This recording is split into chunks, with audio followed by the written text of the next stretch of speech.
What is going on, everyone? Welcome back to the Baking Analyst channel. We've seen a lot of negativity in the crypto space over the past few days, but today we want to have a bit of a look on the bright side, something more positive. Today I'm going to be showing you how I am personally investing $5,000 into the Arbitrum ecosystem in order to not only maximize my chances of an airdrop, but also earn some crazy high yields in a largely low risk manner. First of all, let's have a look at why we want to target Arbitrum. Arbitrum has a really high total value locked. So as we see here on this page, Arbitrum is actually the 5th largest chain by TVL. That is almost twice that of Optimism and twice that of Chronos. Not to mention, Arbitrum hosts a range of second generation DeFi apps. And what I mean by that is that a lot of the dApps that are building on Arbitrum, they're not just some fork of what we've seen before, like Uniswap forks. There are a lot of new second generation products here. So think about things like perpetuals, derivative exchanges, and so on and so forth. Those that are likely to be beneficiaries from the FTX fallout. The third reason why we're looking at Arbitrum so closely is because there is not yet a token, and we do know that a token is going to launch at some point. This, guys, could be even bigger than the Optimism airdrops that came out earlier, especially given the level of participation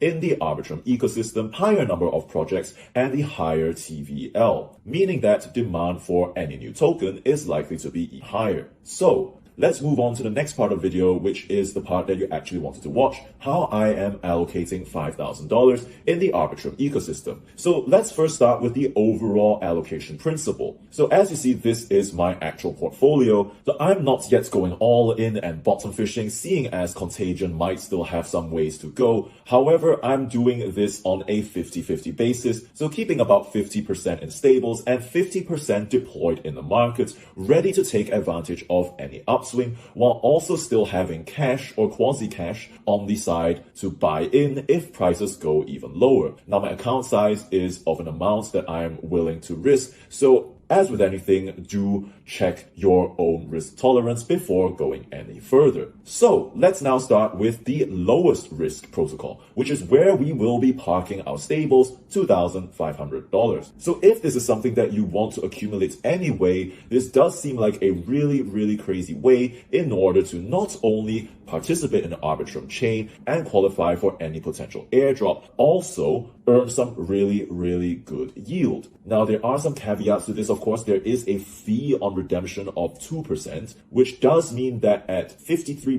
payout APR, you might need several weeks to actually break even from this. However, at 90% APR, this does seem like a good deal. It is, of course, paid in their native token, which is PLS. So whereas the first one, GMX, was real yield, they're paying you the fees from their protocol. This one is more like traditional yield farming that we saw in DeFi Summer, where native tokens are being paid out. Now, if you want to take this to an even more degen level, you can actually even borrow against your PLV, GLP on VendorFi. It's another lending protocol on Arbitrum. However, I have not got to that stage yet because 2 levels of smart contract risk is plenty from my point of view, and we are already getting some pretty decent yields. So what are your thoughts on the overall Arbitrum ecosystem? Are you playing with it in order to get an airdrop eligibility slot, or are you staying away from crypto altogether? Leave your thoughts down in the comments below. So all in all, I hope this video has been informative, interesting, and useful. If you liked it, do consider leaving a like and subscribing to this channel. As we mentioned, we are here to make DeFi mainstream knowledge. We are working on a completely revamped DeFi for Beginners course, so do stay tuned for that as well. With that being said, thanks for watching, and I will see you in the next video.